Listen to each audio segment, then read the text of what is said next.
میری زندگی ہے تو ڈرامے میں ہونے والی ہے دھماکے دار تبدیلی، کیونکہ اس ڈرامے کی اینڈنگ میں ہونے والی ہے تھوڑی بہت چینجنگ۔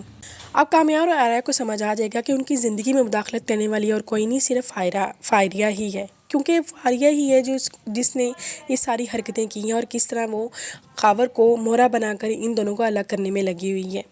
فاریہ اس پر بہت برا پھنسنے والی ہے، کیونکہ فاریہ جب خاور کو کال کے اوپر اپنا ساری پلاننگ بتا رہی ہوتی ہے کہ کس طرح وہ کامیار کو اپنے پاس روکے گی اور اتنی دیر تک تم جلدی سے آئرہ کے روم تک پہنچ جانا۔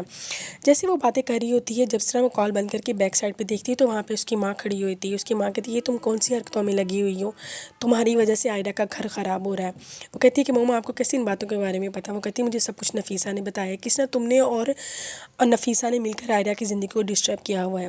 وہ اس کو سمجھاتی ہے اور اسے کہتی ہے کہ تم یہ اپنی ساری حرکتیں چھوڑ دو، تمہارے باپ نے بھی کبھی مجھے راضی نہیں رکھا، وہ کسی دوسری لڑکی کے چکروں میں رہا، اور نفیسہ کی زندگی بھی تمہارے سامنے ہے، تمہیں چاہیے کہ تم آئرہ اور کامیار کو چھوڑ دو۔ وہ کہتی ہے کہ مجھے بہت زیادہ دکھ ہوتا ہے، مجھے نہیں پتا تھا کہ میری بیٹی بھی اپنے باپ پہ جائے گی۔ اس کی ماں سے کہتی ہے کہ میں بہت جلد یہاں سے واپس چلی جاؤں گی، میں چاہتی ہوں کہ تم میرے ساتھ چلو، لیکن فاریہ کا دھیان سارا موبائل پہ ہوتا ہے، کیونکہ وہ چاہتی ہے کہ جلدی سے کوئی گڈ نیوز خاور مجھے سنائے۔ وہ اپنی ماں کی کسی بھی باتوں کا کوئی رسپانس نہیں دیتی، کیونکہ فاریہ کامیار اور آئرہ کو ہمیشہ کے لیے الگ کرنا چاہتی ہے۔ جب فاریہ کی ماں دیکھتی ہے کہ اس کی کسی بھی باتوں کا رسپانس نہیں دے رہی، پھر وہ خاموش ہو جاتی ہیں۔ وہ پھر بھی فاریہ کے نمبر سے کامیار کا نمبر نکلوا لیتی ہیں اور اپنے پاس سیو کر لیتی ہیں۔ کامیار کا دماغ تو سارا فاریہ کے ہاتھ میں ہوتا ہے، وہ بالکل آئرہ کے ساتھ بہت ہی غلط بیہیو کرتا ہے۔ آئرہ کامیار کا دماغ بار بار برین واش کرتی ہے، اسے کہتی ہے کہ تم چھوڑ کیوں نہیں دیتی، حالانکہ تم نے خود خاور کو آئرہ کے روم میں دیکھ چکے ہو، پھر بھی تم اس کے ساتھ رہنا چاہتے ہو۔ کامیار جیسے ہی فاریہ کے منہ سے یہ بات سنتا ہے تو وہ بہت زیادہ شاکڈ ہو جاتا ہے۔ وہ کہتی ہے تمہیں اس بات کے بارے میں کیسے پتا کہ خاور ہمارے روم میں تھا؟